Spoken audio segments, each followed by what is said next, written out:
ถาญาติโยมเปรียบความที่ศรัทธาญาติโยมก็บาเลี้ยวใจแต่มั่งให้การเป็นสังเป็นกล้วยเป็นกล้วยให้การเป็นถุงก็ป่นไป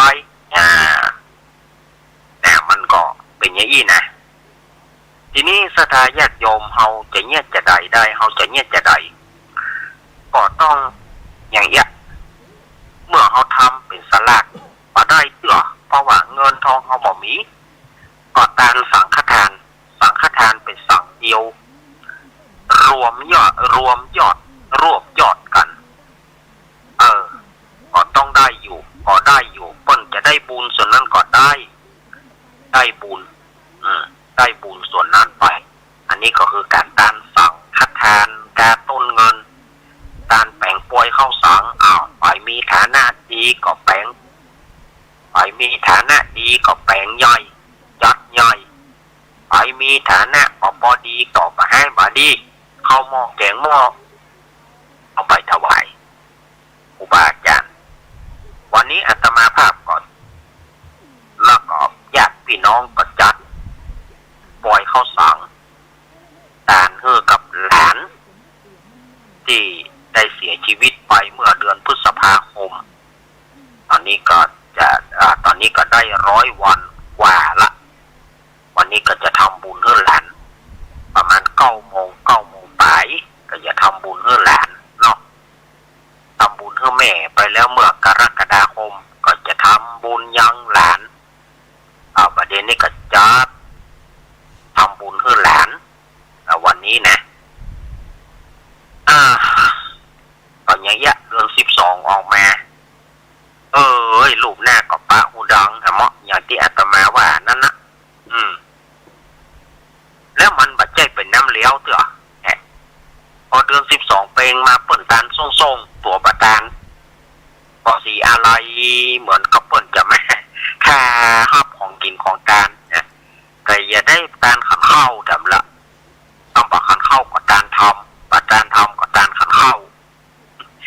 ก็ตานไปเลี้ยวลอยก็เขาหาได้นะแต่ถ้าเพื่อเอามากึดตามในทำเป็นตะพีเพื่อว่าเปิ้นมาเสาะหาเปิ้นป่วยมาอย่าเอามากึดอย่างใดก็ไม่ไม่ก็ทีนี้ก็มีโอกาสกระตานไปแถมวัดใดเปิ้นจะมีสลากก็อนุโมทนาบุญบ้านใดเปิ้นจะตานสังฆทานก็อนุโมทนาบุญอย่างวันพุธนี่ก็วัดม่อนจอมพอวัดหลวงปู่ดอยเพื่อก็จะมีสลากกระพัดถวายตานสลากวันพุธนี่นะตามวันพุธนี้อาตมาก็ซ้ำว่าติดงานที่สถานีของเขาวันพุธนี้อาตมาก็จะไปจัดล่วงหน้าวันพุธวันหลวงลุงเพื่อก็จะเข้าแทนอาตมาแล้ววันพุธนี้หลวงลุงเปิ้นก็จะไปที่พุทธมณฑลพระสงฆ์ส่วนใหญ่เปิ้นก็จะไปที่พุทธมณฑลที่ดอยหล่อบ้านโถกเสืออีกเนาะบ้านโถกเสืออำเภอดอยหล่อเปิ้นจะมีวางศิลาฤกษ์เปิ้นจะปั้นพระพุทธรูปเปิ้นจะปั้นสารูปปิมปาพระพุทธเจ้าวันพุธนี้ที่พุทธมณฑลอำเภอดอยหล่อพวกอาตมาก่อนอย่างใดเนี่ยอาตมาก็ตึงเลี่ยงจากสถานีมาได้วันพวกนี้ก็อย่างใดก็จะต้องได้มานั่งไปนั่งจากรายการที่คลื่นสีขาวที่ห้องส่งใหญ่สถานีวัดพระธาตุวัดปากกลางเจริญวันพวกนี้นะเพราะว่าครูบาอาจารย์เปิ้นก็จะไปที่พุทธมณฑลเนาะวันพุธอันนี้ก็แจ้งกับศรัทธาญาติโยมไว้แล้วก็ที่วัดปากกลางเจริญเฮาเปิ้นก็จะมีการถวายการสังฆทานในวันอาทิตย์ที่22 กันยายนนี่ก็เชิญชวนศรัทธาญาติโยมที่จะมากินห่วมตานแหมกันเปิ้นจะเริ่มตั้งแต่9 โมงไปนะเปิ้นจะเริ่มตั้งแต่9 โมงไปเปิ้นจะถวายสังฆท ทานตานฝังเอาง่ายๆตานฝังก็คือน้องๆสลากนั่นนะตานฝังแต่น้องๆสลากแต่เปิ้นบ่มีเส้นใหญ่เส้นน้อยก็คือเส้นเดียวนั่นนะเปิ้นบ่เขียนเส้นก็คือยกไปถวายตานได้พระสงฆ์องค์เนนไหนก็ตานไปได้พระสงฆ์องค์เนนไหนเปิ้นก็บอกว่าต้องไปใจว่าต้องไปใส่เส้นละเอาเข้าไปตานตุเจ้ารูปใดก็ถวายตานอันนี้เปิ้นเอาว่าตานฝังตานฝังฆทานวัดปากกลางเจริญเอาวันที่22เด้อศรัทธาญาติโยมมากินร่วมตานแหมกันแล้วที่วัดอาตมาภาพก็งานรับกะตั้งท่านเจ้าวัดก็เลื่อนไปก่อนประมาณธันวาคมปุ่นเลิกเลื่อนไปก่อนประมาณธันวาคมปุ่นเลิกงานที่เปิ้นจะรับกะตั้งฉลองกะตั้งเจ้าวัดก็คงจะเป็นธันวาคมปุ่นนะแต่ว่างานกฐินงานทอดกฐินสามัคคีงานทอดกฐินสามัคคีก็วันอาทิตย์ที่10พฤศจิกายน2567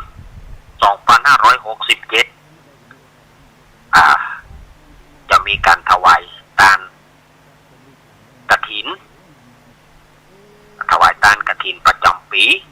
เนาะอันนี้อาตมาภาพก็ตั้งเป้าไว้ว่าถ้าญาติโยมใครร่วมบุญร่วมกุศลก็กล่องละ20 บาทเด้อกล่องละ20 บาทถ้าไผจะเอากี่กล่องนี่ก็โยมวาสนาแล้วก็ญาติเปิ้นลำปางนะเปิ้นก็รับเป็นจำนวนต้องจ่าย400 บาทเน้อโยมวาสนาเนาะเปิ้นก็โอนมาแล้วอาตมาก็ได้รับแล้วก็จะไปไว้ปักต้นเน้ออันนี้ถ้าไผจะร่วมกับอาตมาก็แจ้งที่อาตมาได้089 214 0135หรือว่า083 761 1775แต่ว่าถ้าว่าจะโทรหน้าไม้อาตมาบอกบ่ฮับเนอะบ่ฮับจองเนอะถ้าว่าญาติโยมจะได้ก็หลังไม้เอาเนาะถ้าศรัทธาญาติโยมอยากจะร่วมกินร่วมทานด้วยกันนะอาตมาก็บ่อยากจะรบกวนศรัทธาญาติโยมอาตมาได้รบกวนศรัทธาญาติโยมโอ้ยหลายต่อหลายอาตมาก็เก่งอกเก่งใจแต่ถ้าบอกไปเนอะศรัทธาญาติโยมก็จะว่าอาตมาเหมาะพอยังบอกพ้องเปิ้นใครทำบุญรู้มันอย่างใดก็พอดีอาตมาจะบอกไปถ้าศรัทธาญาติโยมมีจิตศรัทธาอยากจะร่วมกันก็น้อมเจริญปอนแล้วก็ผ้าป่าสถานีผ้าป่าของรายการธรรมะคลายเครียด12 มกราคม2568เนอโดยการนำของพี่พิสมัยสุริโยดรและก็ทีมงานธรรมะคลายเครียดเพื่อสมทบทุนซื้อพัดลมไอน้ำไว้กับวัดไผ่หินตำบลสุเทพอำเภอเมืองจังหวัดเชียงใหม่นี่ก็อันนี้มันก็ไกลไปอยู่เนาะเดี๋ยวค่อยๆอู้กันแต่ประชาสัมพันธ์ให้เปิดไปเรื่อยๆอันนี้ก็คืองานต่างๆส่วนที่จังหวัดเชียงรายอันนี้อาตมาภาพก็คงไปได้ประชาสัมพันธ์ในช่วงนี้เพราะว่าถ้าอาตมาภาพมีโอกาสได้จัดภาคค่ำอาตมาจะประชาสัมพันธ์อย่างวัดดอนจันทร์บ้านป่าจันนี่นะคือตอนนี้เปิ้นทางเชียงรายเปิ้นมาได้รับสัญญาณเนาะในช่วงของตี 3 ถึงตี 5นี่นะถ้าเอาประกาศไปก็มันจะสูญโยไปเขาก็ต้องรอโอกาสที่เขาได้มามีโอกาสได้จัดเมื่อค่ำหรือว่าฝากครูบาอาจารย์เปิ้นฝากครูบาอาจารย์เปิ้นที่เปิ้นจัดภาคค่ำเปิ้นก็จะประชาสัมพันธ์ไปอันนี้ก็คืองานข่าวสารงานบุญต่างๆที่อาตมาภาพได้ประชาสัมพันธ์ไปศรัทธาญาติโยมสาธุชนทั้งหลายคนบางคนหานว่าโอ้ยบางคนบอก บอกว่าเอาออกรายการวิทยุท่านเขานี่ถ้าจะม่วนเนาะ บางคนก็โทรเข้ามาหารายการม่วนแต่ท่านแต่ ถามว่าม่วนอย่างม่วนนะแล้วท่านเราโยมเราถึงว่าอาตมาอย่างพ่องจำมาได้ละ จำมาได้ละแต่ว่าม่วนก็แล้วกันนะ ว่าที่พระสงฆ์องค์เจ้านะสถานญาติโยมว่าที่พระสงฆ์องค์เจ้าทุกรูปทุกองค์จะผ่านมาถึงจุดนี้ได้มันล้มลุกคลุกคลานต่อสู้กับพายุต่างๆบอกว่าจะเป็นพายุธรรมชาติว่าเป็นพายุกำดา พายุอัปเปิลต่อต้านบ่ให้ออกรายการมันมีสภาพอุปสรรคกว่าที่ท่านครูบาอาจารย์ก็ดีอาตมาภาพก็ดีที่กว่าที่จะฝ่าด่านต่างๆมาได้มันไม่ใช่เรื่องง่ายๆญาติโยมฟังแล้วก็ม่วนแต่ม่วนแต่นะแต่บอกงูด้วยว่าที่มาที่ไปของครูบาอาจารย์กว่าที่จะมาถึงจุดนี้เลือดตาแทบกระเด็นนะสถานญาติโยมเลือดตาแทบกระเด็นเพราะว่าต้องฝ่าด่านอายุต่างๆมีทั้งคนฮัก สุมาเนอะมีทั้งคนฮักมีทั้งคนจังมีทั้งคนด่า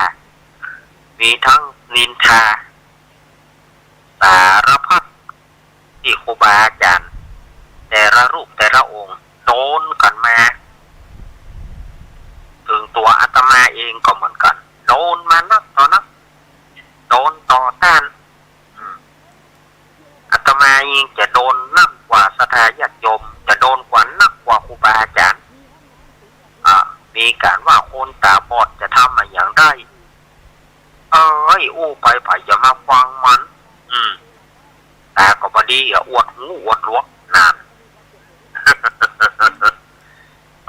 อาตมาซ้ำโดนกว่าครูบาอาจารย์นะศรัทธาญาติโยมแต่ว่าก่อนมันย้อนว่า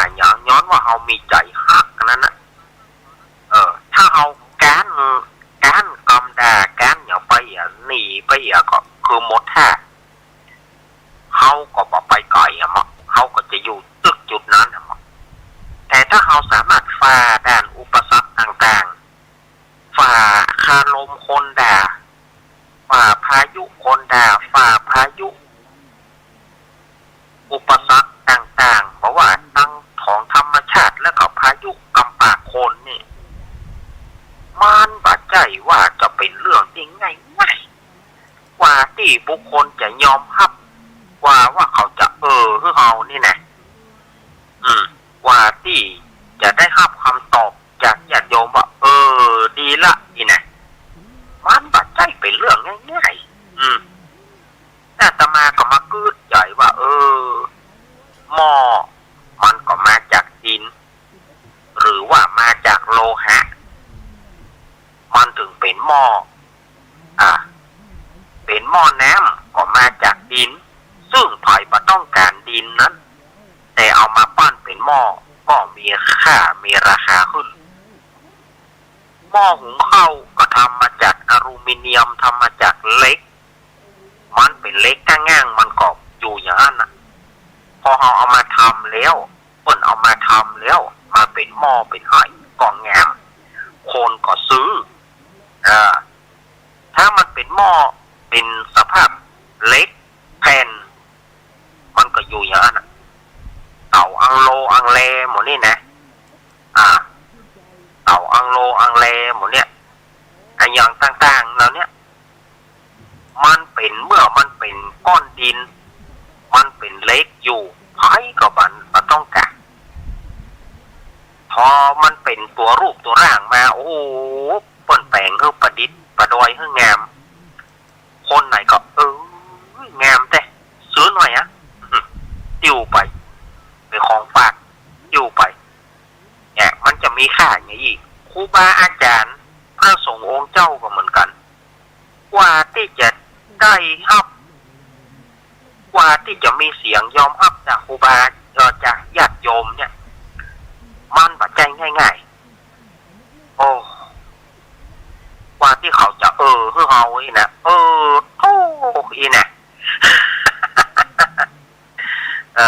มันถึงจะต้องการที่ศรัทธาญาติโยมฟังแล้วม่วนแน่อ่ะ แต่ญาติโยมส่วนมากนี่จะว่าม่วนหมดอ่ะฟังตนใดก็ม่วนแต่ว่าที่มาที่ไปของครูบาอาจารย์แต่ละรูปแต่ละองค์มันผ่านฮ้อนผ่านหนาวผ่านฟ้าผ่านฝนผ่านตกจะตาผ่านอุปสรรคอย่างต่างๆบางทีการวัดแทบจะไม่ได้อยู่แกะงานกับวัดกับวาส่วนรวมของบ้านนะครับไม่ได้มีเมื่อบ่มีศรัทธาญาติโยมกติฉินนินทากันนะเมาะม่วนแต่ต้องบุญแต่มักไผ่บ่ฮู้กับไผ่ศรัทธาญาติโยมกว่าที่มันจะเป็นที่ยอมรับของศรัทธาญาติโยมนี่มันบ่ใช่เรื่องง่ายๆมันบอกว่าจะเป็นนักเทศบอกว่าจะเป็นนักอู้บอกว่าจะเป็นนักปาทกบอกว่าจะเป็นครูบาอาจารย์แต่ละรูปแต่ละองค์บอกว่าสายปฏิบัติก็ดีสาย สายธรรมก็ดีกว่าที่จะผ่านมาได้เนี่ยมันโอ้โห มันไม่ใช่เรื่องที่ง่ายๆมันไม่ได้เป็นเรื่องที่ง่ายๆมันเป็นเรื่องที่ยากถ้าบางคนก็ทอดใจไปแล้ว ถ้าเป็นบางคนก็ทอดใจไปแล้วบ่เอาแล้วบางท่านบางรูปบางองค์พระเนนบางรูปบางองค์ต่อต้านคำด่าศรัทธาบ่ได้ฮับบ่ได้ศรัทธาญาติโยมว่าบ่ม่วนเน้นจัดยังสุมาเนอะบางคนว่าคือเปิ้นแต่นะจัดยังแห่บางคนว่าคือเปิ้นออกอากาศก็มีมาจัดรายการได้อย่างใดเนี่ยเสียงก็บ่เอาไหนแล้วก็เอาไอ้ยังมาอู้อ่ะพระเนนก็ท้อครูบาอาจารย์หรือว่าพระสงฆ์องค์เนนก็ท้อมันบ่ม่วนอย่างอี้ไกอ่ะประจันแล้วลุกประจันแล้วลุกอย่างอี้ก็อย่าสวะห่างถอยไปจัดนักสวะวางไม้ไปจัดนักล่ะก็คงเหลือบักกี้รูปบักกี้องค์แต่ละคืนก็ต้องห้ามไปพยายามจนเขาได้มาต้องปะตื่นเนาะศรัทธาญาติโยมมาต้องปะตื่นนี่เขาจะได้กินมันจะให้มันหวานเลยเขาไปพากินเลยก็ไม่ได้มันต้องบุบเพียก่อน มันต้องตุ๊บเพียก่อนต้องบุบเพียก่อนมันถึงจะหวานปลาที่เขาจะบอกว่ายี่กายนะมันเป็นเรื่องที่ยากแม้แต่อาตมาจัดตึงวันเนี่ยกว่าที่เขาจะให้เขาได้เนี่ยนะมันแบบใจเรื่องง่ายๆมันผ่านทั้งน้ำตาผ่านทั้งความระทมขมขื่นต่างๆบางคนว่าท่านั่นบางคนว่าท่านี้บางคนด่าออกอากาศเลยก็มีแต่เขาก็กว่าที่เขาจะทำให้เปิ้นยอมรับให้มันปัจจัยง่ายๆอย่างกองหลวงในสถานยยมกองนี่นะกองหลวงกองแข่งนี่กว่าที่จะถูกหูของคุณฟังเนี่ยเตะแล้วเตะแถมเตะแล้วหุ้มแถมเตะแล้วแป่งแถมหุ้มทึงมาได้เฮ้ยเสียงว่าเอาไหนเอามาติดขี้จาทำไม เอาจนขี้จาน้ำมันจับแล้วเอาไปแข่งบ่ได้ก็ต้องมาแก้ไขเตะแถมแปลงแถมแข่งบ่ได้ต้องมาแก้ไขมันครูบาอาจารย์ที่อาตมาว่าตะแกกว่าที่มันจะถึงวันนี้ได้กว่าที่เราจะถึงวันนี้ได้นี่นะมันปัจจัยง่ายๆแล้วพระสงฆ์องค์เจ้าเฮาก็โอ้บางคนก็บ่สู้ละฮะเสียสละทั้งแห่งกายแห่งใจเสียสละยังบ่ได้เป็นที่ยอมรับของศรัทธาญาติโยมบางคนก็ว่าเปิ้นสองหน้าสองตาอ่ะ บางคนว่าเปิ้นสองหน้าสองตามันก็มีกำลังจิตกำลังใจก็ลากันไปสวะกันไป จริงๆนะศรัทธาญาติโยมบ่เจ้าว่าอาตมาเอามาอู้นี่นะมันเป็นอย่างอี้แต่แล้วเขาจะจะได้เล่ากว่าที่เขาจะมาเข้าใจอย่างขันติความอดทนขันติบางเตื้อน้ำตาปุ่งบางเตื้อบ่ใจให้ใจหยาบางเตื้อกึดกัดอกกัดใจน้ำตาปุ่งออกไปก็มีแหมบางทีก็ท้อใจกูให้สวะเลิกกูบ่ให้เอาอย่างซักอย่างกูให้สวะแต่มันเอามากึดแต่อย่างแล้วคนฟังเปิ้นก็มีส่วนหนึ่งเหรอคนฟังเปิ้นก็ต้องการจะฟังเหรอแล้วคนเดียวเขาไปเอามาคิดนี่อย่างเอามาคิดอี้ก็เป็นอี้ฮะเหมาะเอามาคิดส่วนคนส่วนหลายเนี่ยมันก็มีกำลังใจขึ้นไหมนักศรัทธาญาติโยมจะไปวันนี้นะวันนี้ว่าอาจารย์เน้นเอาเรื่องอย่างอี้มาอู้ในนะปัจจัยเอามาอู้ให้กันฟังมาได้ว่าครูบาอาจารย์ก็ดีรวมถึงตัวอาตมาภาพที่นำเอามาอู้ศรัทธาญาติโยมมันผ่านจนไม่รู้ว่าจะผ่านอย่างไรล่ะกว่าที่เปิ้นจะให้เอาได้เนี่ย เนาะวันนี้อาตมาก็บอกมีธรรมะอะไรอย่างนั่งนะก็มีธรรมะมีเล็กๆน้อยๆอย่างว่านะครับความหวังคำโบราณเปิ้นว่าจะได้อย่าเฮือเปิ้นฮักยากนักจากหวังจะเฮือเปิ้นจังคำเดียวก็ได้จะเฮือเปิ้นฮักจะเฮือเปิ้นยอมรับเคารพนับถือแล้วมันยากยิ่งนักยิ่งเป็นครูบาอาจารย์ยิ่งเป็นพระสงฆ์องค์เจ้าที่จัดวิทยุเนี่ยจัดปะแลกแป๊ดป่างไปน้อยเดียวมีเปิ้นเลิกฟังละบ่ม่วนผู้วาจาหยาบคายผู้วาจาอีบ่น่านับถือเอาละก็เพียงน้อยเดียวนั่นนะ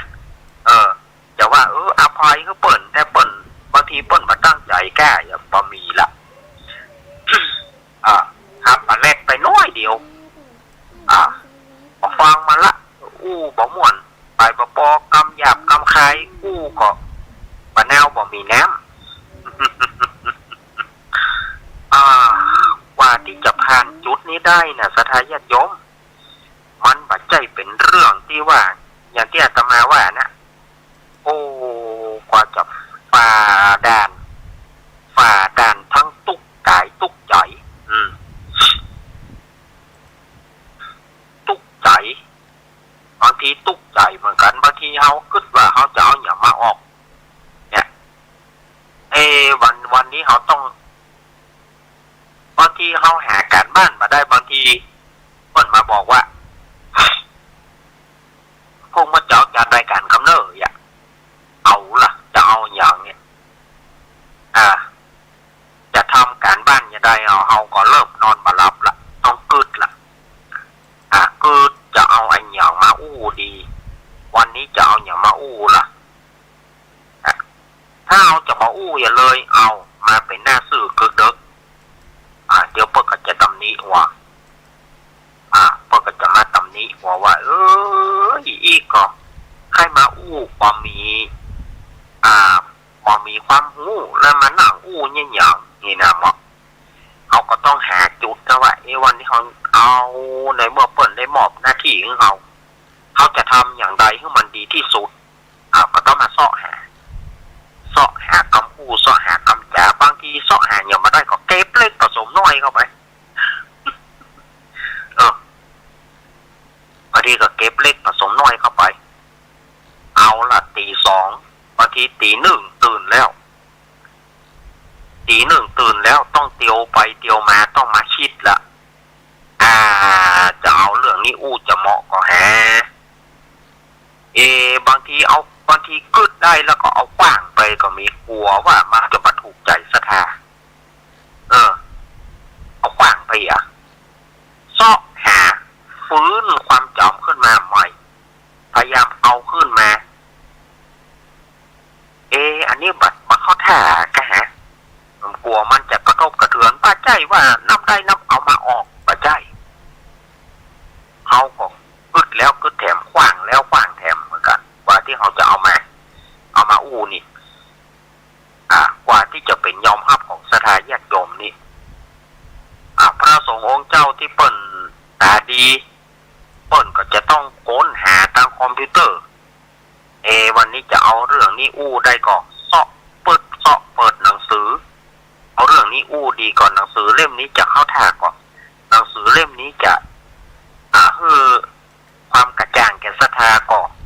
จะมีสาระต่อศรัทธาญาติโยมก่อนครูบาอาจารย์เปิ้นก่อนฟื้นหาเปิดหนังสือเปิดตำราต่างๆตึงโซเชียลตึงหนังสืออย่างอาตมานี่ก็ต้องมากึดจะเอาอันนี้ออกอยากเข้าท่าก่อนพอเข้าท่าแกมันนึกกึดไปสารพัดประโยชน์บางทีนอนหลับไปได้น้อยเดี๋ยวก็ต้องตื่นมากับเอาละต้องกึดละหัวต้องกึดแล้วว่าวันนี้จะเอาเรื่องนี้มาอู้จะดีก่อนบางทีก็ต้องเสี่ยงดวงดีบ่ดีถ้าดีก็ถูกชมถ้าบ่ดีก็โดนด่านะดีก็ถูกชมดีแล้วครับดีแล้วเจ้าถ้าบ่ดีก็โดนด่ามันน่านับถือมันภายหลังไปฟังมันเนอะ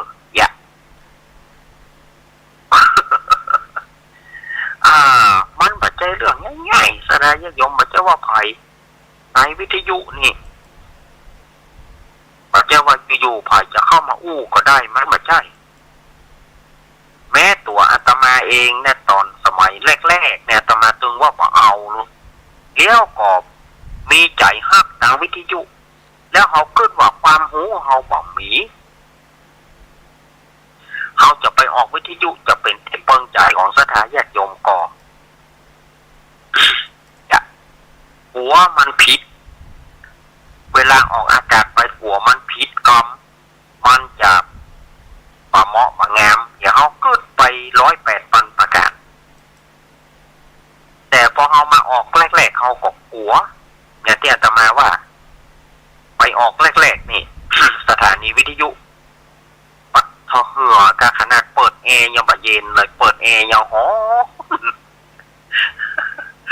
ทอเหือแตกเกลือแตนเมื่อได้ญาติโยมตายละกูกึดใจคนเดียวนะตายละกูบ่ตายกำนี้อย่าตายกำไรจะอู้อย่างฮะ บางทีก็ต้อง ลูกคู่ที่เปิ้นจ้างวิทยุ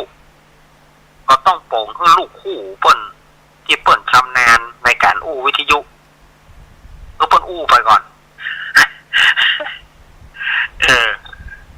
ไอ้เฮาบ่จ้างเฮาขอล้างท้ายดีกว่าบางทีเปิ้นไว้มาถามเฮาอย่างเกี่ยวเฮาได้ตอบน้อยเฮาก็พอใจละเฮาก็ฟังลูกคู่ไว้ก่อนนะ ฟังลูกคู่ไว้ก่อนจะเอาอย่ามาอู้แฮ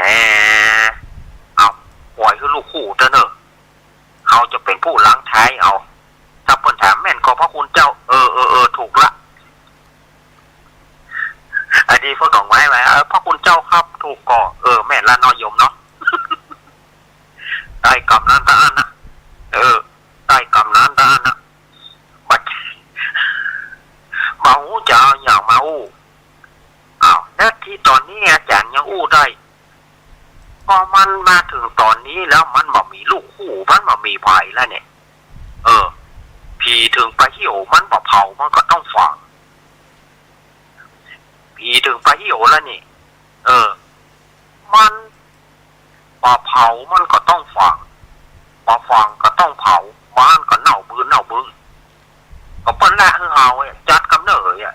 ถ้าเอาบ่อู้แล้วไผจะมาอู้ถ้าบ่มีลูกอู้สักคนบ่มีกู้แก่ซ้ำไปปล่อยเฮานั่งคนเดียวเนี่ยอาตมาตอนนี้นะอาตมากับเจนี่นะเจก็อยู่ปุ้นที่แม่ข่ายปากการเจริญปุ้นก็จะได้มาอยู่ด้วยกันนะอาตมามีวัดสันเมืองเคยคอยโทรไปเจครับเจก็เอาโทรศัพท์ครับอาตมา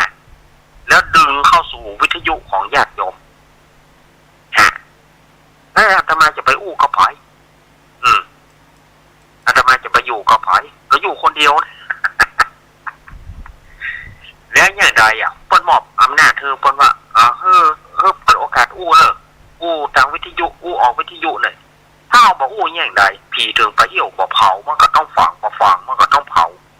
มันก็เหม็นเน่าตึงจำเป็นได้อู้อาจารย์ก็จำเป็นได้อู้พอเอาตัวรอดไปวันๆแม่นก็พอเอาตัวรอดไปวันๆพอเอาตัวรอดไปวันนี้เอาอู้ไปอู้มาหมดเวลาแล้วเนอะเอาตัวรอดได้อยู่เฮ้ยอย่า ถ้าเป็นเมื่อก่อนนี่นะตอนที่จัดใหม่ๆนี่ตายเลยต้องมีคนแก็บข้างอาตมาน่ะแต่ก่อนมีคนแก็บข้างแต่ก่อนของพวกครูเชษฐาปะไหลนี่เปิ้นจ้างวิทยุแล้วเปิ้นก็เอาอาตมาไปเปิ้นก็เป็นพิธีกรทางรายการอยู่แล้วเปิ้นก็เป็นดีเจนะตัดก่อนแล้วเปิ้นก็อู้ไปแล้วเปิ้นก็ย้อนมาถามพระคุณเจ้าครับถูกก่อนแม่รับพระครูแม่รับพระครูตายตาอันนะถูกรับพระครูเอาไปเอามานักจัดรายการหนีเข้าไปหมดลึ่งนักจัดรายการต่างๆหนีเข้าไปหมดลึ่งละเอาอยู่เดียวแล้วรายการมาตกถึงเฮาเยี่ยงอย่างใดเฮาจะเยี่ยงอย่างใดเท่าบ่อู้ก็จำเป็นจะต้องอู้จำเป็นที่จะต้องเปี่ยไมค์เข้ามาอู้นะสถานญาติโยมอันนี้ก็คือว่าจุดประสงค์ของนักจัดรายการครูบาอาจารย์ทุกรูปทุกองค์ที่เปิดมาออกวิทยุมันบ่ได้เป็นเรื่องง่ายๆของสถานญาติโยมอย่างที่ว่าตะเกียกว่าที่เปิดจะอ่านออกสู่วิทยุของญาติโยมนี่กึดแล้วกึดแถมวันนี้จะเอาอย่างเอาทำมาเต้ต้องหาทำมาเรียบละหัวปลาแรดไปปลาถูกครูบาอาจารย์ต้องเอาทำมาเรียบละมาเต้มาสู่สถานญาติโยมมาอ่านออกคือสถานญาติโยมฟังได้ฟังแล้วบอกแหมมันเป็นอี้นะสถานญาติโยมนะอาตมา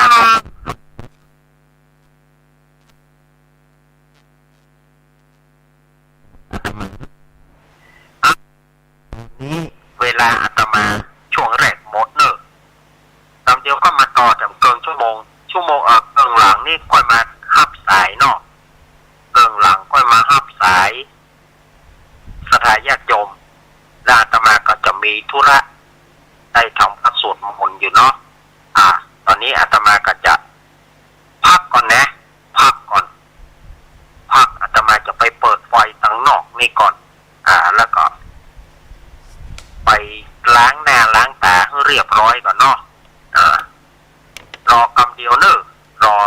กำเดียวอาตมาจะมามาจากรอบที่2ช่วงที่2ของรายการจะไปฟังละไหนเนอเอาขอบคุณเจเนอที่เวลาชั่วโมงแรกก่อนเนาะก็เดี๋ยวก็ปากันเนอเจริญพร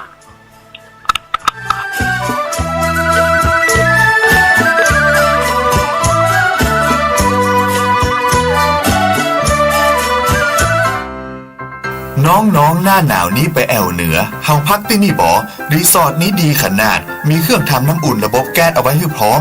แต่ก็ต้องระวังเนอะเครื่องทำน้ำอุ่นระบบแก๊สมีคนตายมาหลายรายแล้วจะอั้นเลยกะอ้ายก็นึกภาพเอากะเปิดเครื่องทำน้ำอุ่นระบบแก๊สในห้องน้ำถ้าบ่มีพัดลมดูดอากาศการหมุนเวียนของออกซิเจนมันจะดีได้จะใด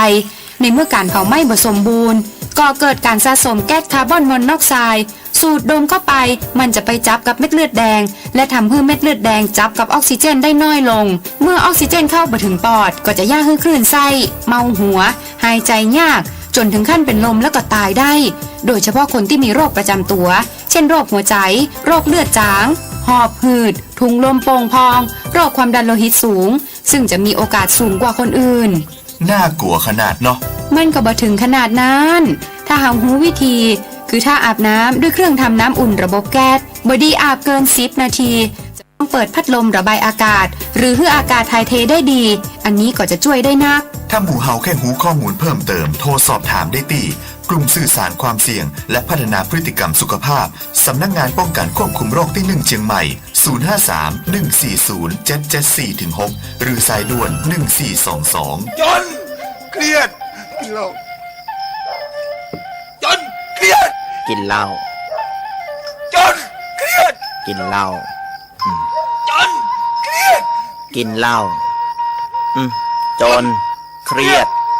กินเหล้าจนเครียดกินเหล้าก็เลยยิ่งก็เลิกสิเหล้าอ่ะจนเลิกเหล้าเลิกจนเริ่มต้นเข้าพรรษานี้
พอดีเนาะอาตมาก็ออกไปตั้งนอกกิจกรรมไปเปิดไฟในโบสถ์หลายสปอร์ตจบอย่างเพลงไตเติ้ลมาก็สปีดจำเป็นได้โหลดปิกไหมกูเตือนเจจะเปิดเพลงไว้เพลงวันนี้อย่างว่าเจบอกเปิดเพลงเปิดไตเติ้ลแล้วก็จำเป็นต้องโหลดอิดอิดหน่อยแต่ได้ญาติโยมมาถึงเกิงหลังเนาะโอ้โหแต่กูเตือนเจมันจะเปิดเพลงไว้เพลงหนึ่งหรอกวันนี้เล่นบอกเปิดทุกกันนี่นะเล่นไตเติ้ลเขาใส่เลยนี่สปอร์ตจบกับไตเติ้ลขึ้นเอาลูกโหลดลงโบสถ์มากะ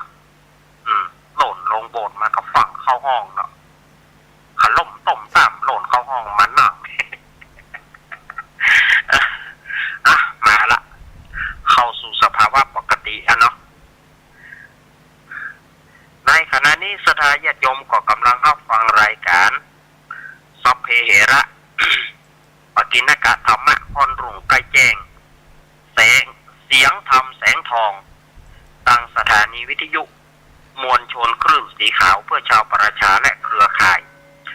อันนี้ก็แจ้งกับสถาญาติโยมในวันพุธนี้เนอะที่พุทธมณฑลบ้านโพกเสือเนาะพุทธมณฑลอำเภอไดหลอนี่เพิ่นจะมีการวางศิลาฤกษ์เพิ่นจะแปลงพระพุทธรูปเพิ่นจะปั้นพระพุทธรูปองค์ใหญ่ที่สุดแห่งพุทธมณฑลวันพุธนี้เพิ่นจะเริ่มกันนะถามว่าท่านอาจารย์จะไปก็ไปได้ไปวันพุธรายการขอมมือ วันพุธรายการขอมมือมันได้ไปเหมาะสดายโยมถ้าวันพุธอาตมาก็ทับกับหลวงลุงคือว่าจะสลับวันกับหลวงลุงเนี่ยงานมันก็ขอมมือละถ้าจะมาวันการอาตมาก็ไม่ได้ไปละงานมันขอมมือก็จำเป็นที่จะต้องอยู่กับสถานีนะ ได้จัดรายการวันพุธยกวัดมาบ้านยกวัดมาบ้านฟังธรรมช่วงพรรษายกวัดมาบ้านวันพุธเนาะประธานแจ้งกับสถาญาติโยมเนอะเอาแล้วเมื่อมาถึงแล้ววันนี้ก็จะวางสายกับสถาญาติโยมเนาะสาระต่างๆข่าวสารงานบุญก็ประกาศไปแล้วลูกข่าวสารงานบุญก็ประกาศไปแล้วเป็นคอย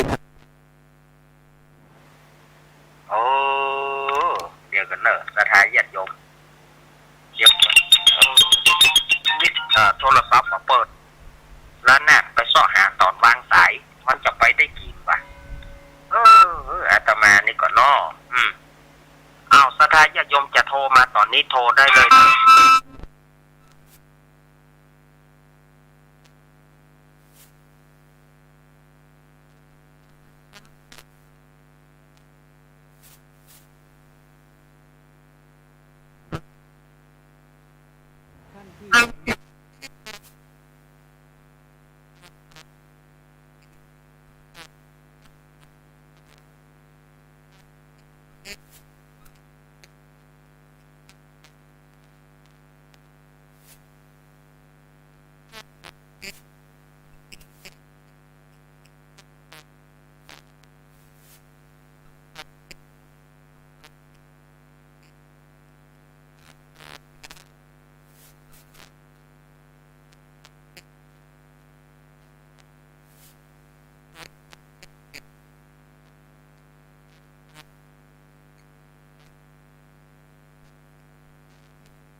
อีกอะเนาะอีกอะ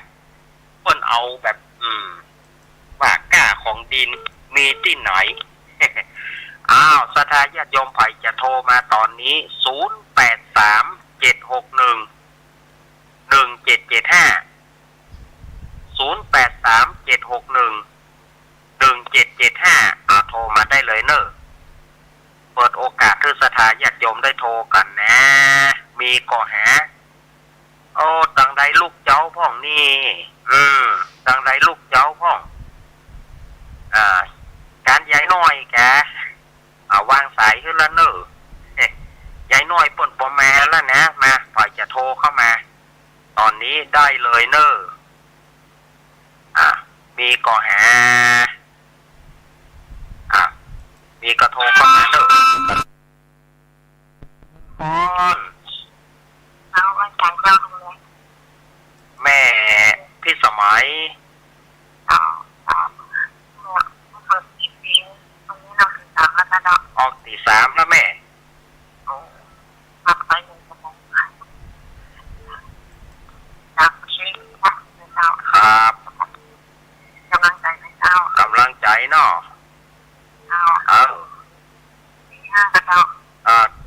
ตี 4เกิงก็เดียวท่านพระครูวรธรรมนาถเพิ่นจะเข้าละ หน้าบุญไงมาเปิดเนาะ อ๋อนาบุญบอก หน้าบุญ เจ้า เป็นกำลังใจนะ เจ้ายินดีแม่พี่สมัยนางแลเนอะลำปาง ต่อสาธุ สาธุนางแรบ้านปอนแม่เพน อย่าไปจ่ายเจ้าเราแต่งไฟให้หน่อยเนาะ เอาแบบไปเลยเจ้าแต่งไฟกำลังตาแต่งกำลังใจกำลังตาได้แต่งไฟกำลังใจได้แต่งเจ้าบางทีกินแต่ไม่น้อยออกแล้วมาได้ยินดีนะ อ๋อตะกี้ถ้าจะขาดไป มาขาดเนี่ย ตะกี้นี่เสียงรู้สึกว่าจะขาดไปหน่อยหนึ่งเพราะว่าเท่าที่ลองฟังทั้งนอกตะกี้เนาะเสียงจะบ่มีอ๋อยินดีเนอะ ก็ใจดีกับจิตดีเลยนะ อ้าวขอบคุณแม่เพนคนสู้ชีวิตมาละ เจ้าอยากให้สานั่นเอง แม่สุเกี้ยว ละครที่อยากฟังก็มาติดจากมานะเจ้าแม่ เป็นกำลังใจให้เด็กนะ โอ้ยินดี ว้าวจะไปเห็นนะฟังมาลูกฟังเอากับฟังได้อยู่มีแล้วที่มาจัดรายการนี้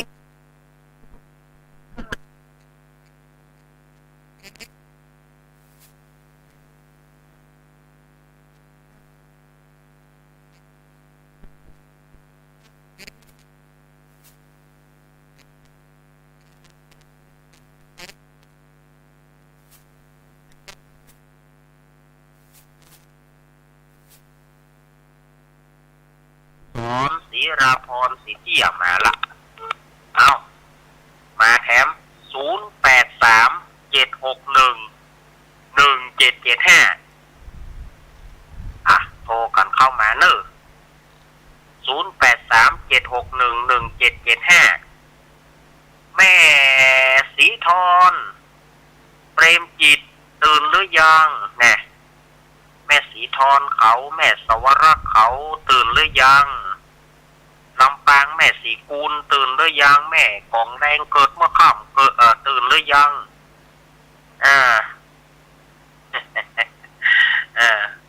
แม่บูน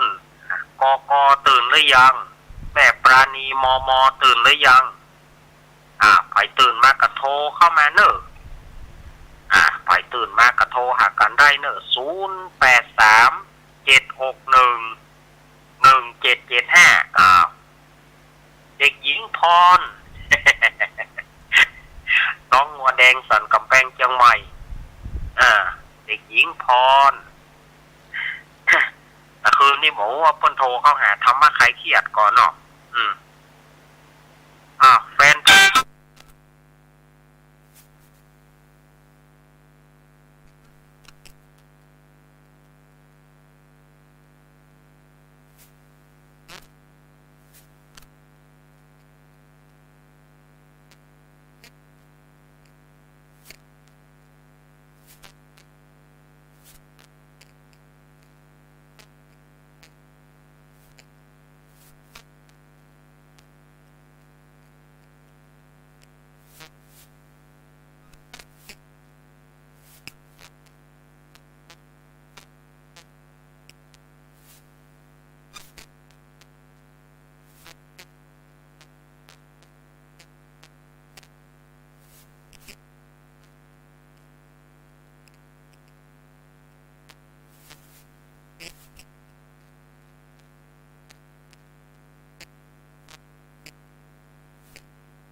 แม่โทรจากไหน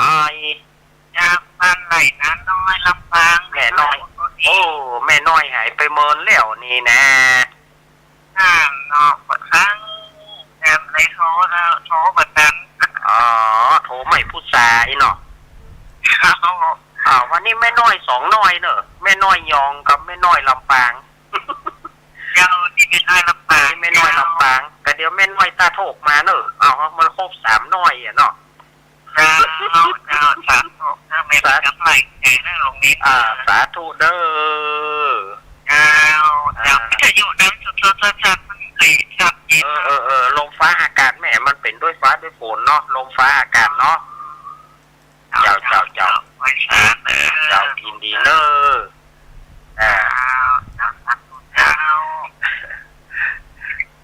อย่างวันอังคารที่แล้วอินความนะมันหายไปเหรอเจริญปอน รีบก่อน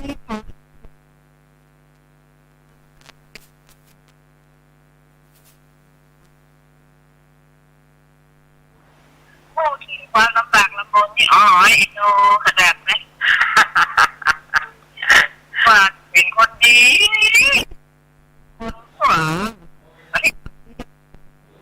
มันปัจจัยง่ายๆนะ แต่ว่า มันปัจจัยง่ายๆนะไม่สมเนี่ยไปกินที่สุดแล้ว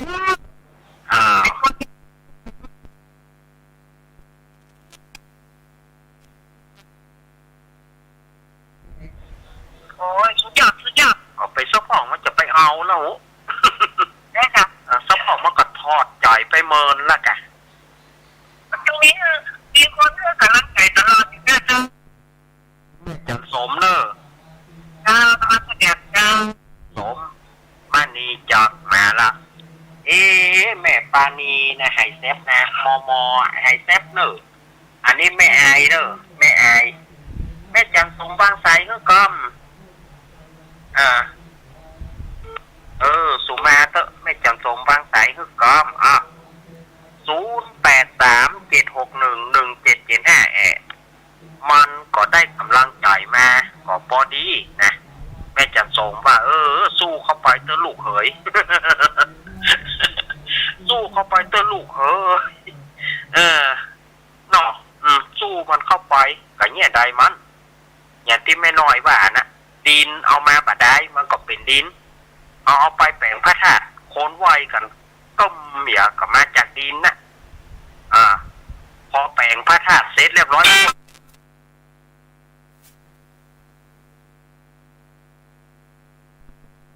แม่ยังแม่สมบูรณ์นักปราชญ์กันท่านหนึ่งนะนี่เปิ้น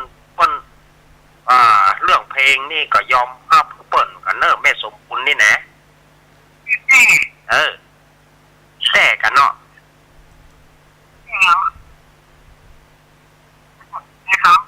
บ้านไร่ศรีราทอง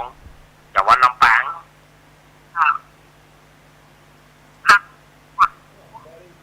ฟังของหมวนอยู่นะมันก็มีเป็นบางที่เนาะพอมันหน้าประเดี๋ยวนี้อากาศมันบักให้เปิดแม่ต้องทำใจหน่อยเนอะอากาศบักให้เปิดขึ้นก็บักให้ทะลุทะลวงเท่าใดเนอะหน้าฝนรอแหมสักตุลานี่ก็จะเข้าสู่สภาวะปกติละฟ้าฝนก็บักให้มีแล้วเนาะอาจจะเลินปอนเกียมตัวหรือยังเกียมตัวเดือน12เพลงหรือยัง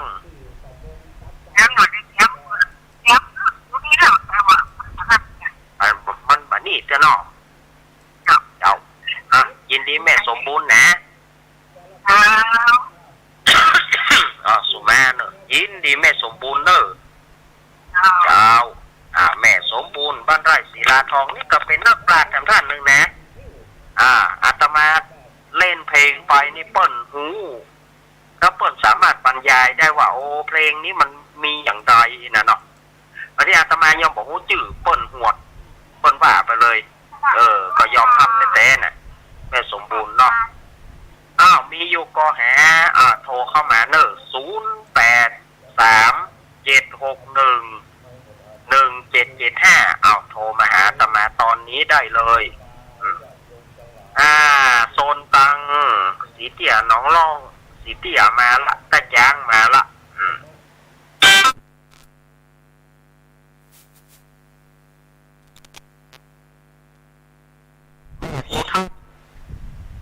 ดีมูล วันนี้ลูกเจ้าจะไปนั่งกันเข้า จะไปตามกับเข้าเนาะ ไม่ใช่ หน้านี้ปะเนซุกกำลังระบาดเนอะ เจ้าก็รับว่างั้น มันลำนะกับเขาอุ่นนะเหมาะนะแม่เคยกินก่อน เคยครับ โอ้ลองพอเนอะไล่ว่าป๊ดท่อเหมาะนะกับเขาอุ่นไอ้จางอย่างเดียวอะจางกับเม็ดนายมันมาแน่เริ่มซุกแล้วเนอะเฮ็ดไข่หั่นไข่เหลืองเริ่มปีกมาแล้วเนอะเฮ็ดโคนเฮ็ดข้าวตอกเริ่มปีกมาละยินดีแม่สุทัศน์เนอะแม่วางแสนพรหมแม่สุทัศน์ดีมูลเพื่อจะไปการขันเข้าอาจารย์กับเข้านายใครมาที่ลูกเนนเนี่ยลูกเนนอู้ม่วนนี่หรอมันแป่งดีใส่ตัวอย่างกันดอกกำปากมันนี้อยากกัน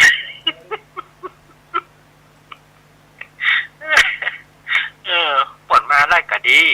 ปีหน้ามันยาวปล่อยหลวงเนอะแม่สุทัศน์เนอะ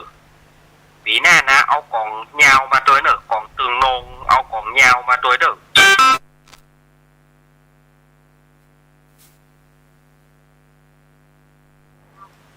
แม่สุกแก้วคำอ้วน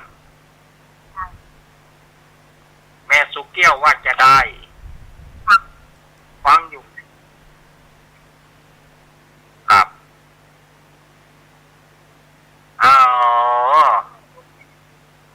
นอนอยู่เนาะ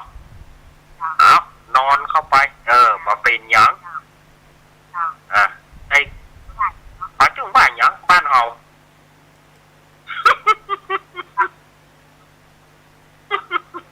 น่ากะครับ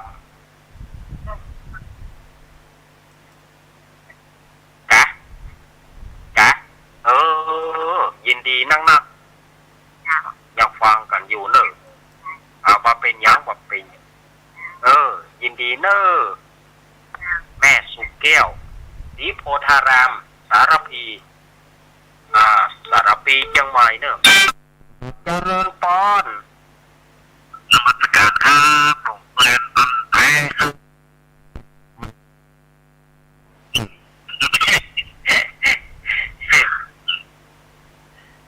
บ ว่าจะได้การเทศนี่ดีมากเลยครับเนาะเนี่ยถ้ามันมีอย่างเนี้ยเอาเทศเอาดีกว่าครับเนาะเนาะเทศมากระแทกทำเนี่ยดีที่สุดเลยครับเนาะยินดีนักนะไอ้เนอเรื่องธรรมะธรรมโมธรรมอย่างเนี้ยนะธรรมะธรรมโมเนี่ยครับเนาะดีขนาดไหนครับเนาะครับจะเปียกครับตัวมันตัวใจนะครับขอบคุณกราบนมัสการครับโอ้ให้แฟนพันธุ์แท้นี่นะ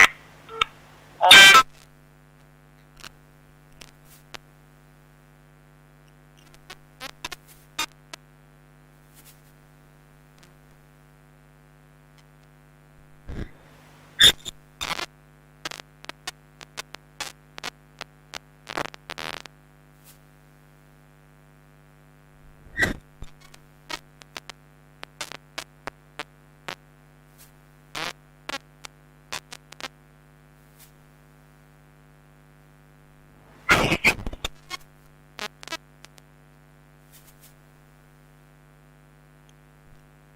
เปรมจิตแม่สาวรักษ์ไปไหนฮะมันได้เป็นจิตเป็นแม่จสาอดวรักษ์นะแม่สาวรักษ์อภิวงศ์กระเดียวจากอาตมากระต่อหลวงพ่อท่านพระครูวรธรรมนาถวัดหนองเหียงเจ้าคณะตำ ำบลสันติสุขตามเดียวเปิ่นจะมาต่ออาตมาเนี่ยอาตมาก็จะออกไปตีละกังทำสัญญาณสวดมนต์ทำวัดเนาะแล้วก็ตอนเจ้านี่ก็จะได้สารวนกับเรื่องจะตานหาหลานวันนี้ โอ้มันดึงมาได้ย้างเนาะถ้าอูถึงมันดึงมาได้ย้างแต่ละเบิ้ลมืดกับการหนึ่งบนกับการหนึ่งเนี่ยเนาะอาทีโอ้ตู้เจ้าสบายนะญาติโยมบอกว่าสบายกันเรามาบวชเทศ3 วันก่อนไป บวชเทศ3 วันก่อนไปว่าเล่นสถาญาติโยมเอาม่วนเนอะสถาญาติไปถือเนอะอย่าไปถือไปตือเนอะมีข้อหาตอนแถมซัก2 สายเนาะแถมซัก2 สาย0837611775มันบอกให้เกินนะสายอาตมานี่นะมันถ้าอยู่ม่วนเนาะสถาญาติโยมบอกให้โทรหา ว่าเล่นบัดสถาญาติโยมฟังก็ถือว่าดีกันละที่ว่าได้ฟังเนาะ นะเขาว่าพายุฝนจะเข้ายากิอีกยางี้ชื่อมันนะชื่อพายุฝนชื่อว่ายางี้พายุยางี้ใช่ลูกญี่ปุ่นมานี่ยากิยางี้นี่นะว่าจะนักกี่หรอก็ยังบ่หันนักเด้อนะยังบ่หันนักเด้อว่า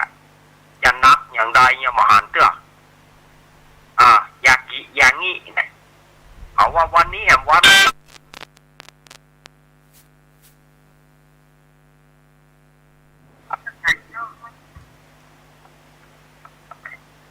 แม่สีบ้านเขื่อนยางแม่สีว่าวันเมื่อใดแม่วันนี้กะอนุโมทนาบุญตัวเนอแม่สีเนอว่าจะมีงานเข้าสลากเนาะสังน้อยสังใหญ่เปิ่นมีสังน้อยสังใหญ่หรอสังใหญ่อิมินาสังน้อยเจติตานังนี่เนาะมันออกตู้เจ้าตนได้ม่วนนะสลากนะยินดีเนอะแม่เนอะแม่สีบ้านเขื่อนยางแต่ว่านี่ขอม่อนพระศรี2 เมืองอาตมาก็บ่ได้ไปวันก่อนเปิ้นไปที่เนี่ยก็เปิ้นไปแจกของเขาก็บ่ได้ไปมันด้วยสุขภาพร่างกายนะปีนี้นี่ยอมรับว่าแย่สถาญาติโยมสุขภาพร่างกายบ่เหมือนแต่ก่อนเฮ้ยนักหนานักเกพ่องแนมบ่เดียวนะการงานก็มันก็มีตัวแล้วก็มันสุขภาพร่างกายบ่เอื้ออำนวยด้วยแม่เอ้ยนั่นเลยบ่ค่อยได้ไปไหนก็เปิดเนาะก็เลยมานั่งอู้เนี่ยมานั่งก้นจำเบามานั่งอู้สถาญาติโยมเนี่ย เนาะอู้อันใดผิดอันใดไปสู่มาอภัยสถาญาติโยมเนอะเอาละเนอะสถาญาติโยมอาตมาเวลาอาตมาช่วงนี้หมดแล้วเนอะตามเดียวอาตมาจะโกนเวรประเคนไม้ขอกราบอาราธนนิมนต์หลวงพ่อท่านพระครูวรธรรมนาถวัดหนองเหียงท่านเจ้าคณะตำบลสันติสุขเจ้าอาวาสวัดหนองเหียงตำบลสันติสุขอำเภอไดลอยจังหวัดเชียงใหม่เดี๋ยวเปิ้นจะได้มาเล่าธรรมมาไหว้บารมีไหว้บุญหลวงคำเดียวฟังต่อจากอาตมาเนี่ยมาถ้าหมุนขึ้นนี้ไปไหนฟังหลวงพ่อท่านพระครูวรธรรมนาถเพื่อจะอู้จะยากับสถาญาติโยมเนอะผิดพลาดประการไหนขออภัยให้ลูกเนนตัวน้อยๆองค์นี้ตัวเป็นลูกกำพร้าพ่อแม่ไม่มี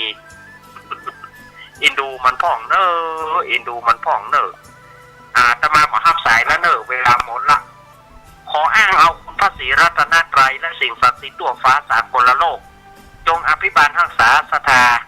ญาติโยมอันเป็นที่ฮักเคารพนับถือของอาตมาภาพอยู่ดีมีสุขมุ่งมั่นปรารถนาสิ่งไหนสมความมั่นปรารถนาไปกินไปทานไหนสมความมุ่งมั่นปรารถนาได้บุญได้กุศลนักขอขอบคุณทุกสถานีที่ได้เอื้อเฟื้อเอาเสียงอาตมาภาพเสียงเก้ากระผมออกไปสู่วิทยุของสถาญาติโยมขอบคุณเจเจเนอร์ที่ควบคุมเสียงเฮ้อนะเนอ ขอบ รับละกะ ขอบ ต่อไปก็ฟังหลวงพ่อ ครับผม บุญสันติสุขลำดับต่อไปอาตมาขอวาดวางลงไว้ตะอีเนอร์สมกำปอนว่าไว้ว่าอภิวาทนาสีริสนิจังวุธาปจายโนจัตตารโรธรรมาวัฏันติอายุวันโนสุขังพระลัง